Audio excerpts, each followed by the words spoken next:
तर नमस्कार विद्यार्थ्यांनो, सरळ व्याज याचा भाग 6 आहे आपल्याकडे. ठीक आहे. आणि आपल्याकडे क्वेश्चन आहे, राजूने रमेशकडून 2,000 रुपये 10% दराने 4 वर्षासाठी उसने घेतले होते. तर 4 वर्षानंतर राजू एकूण किती रुपये परत करेल? कालच्या शॉर्ट प्रमाणे आजचा शॉर्ट सुद्धा आपला सरळ व्याज मधला रासचा आहे.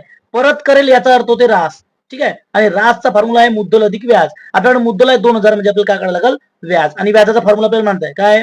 मुद्दल गुणिला दर गुणिला काळ भागिला 100. काय भेटल? मुद्दल किती आहे? 2,000. तर लिहून घेऊ 2,000 गुणिला दर किती आहे? 10% म्हणजे 10 भागिला 100. आणि काळ किती आहे? 4% 4. खाली जेवढे शून्य तेवढे वरचे काढून घेऊ. 1 2 1 2. काय राहिलं बघा?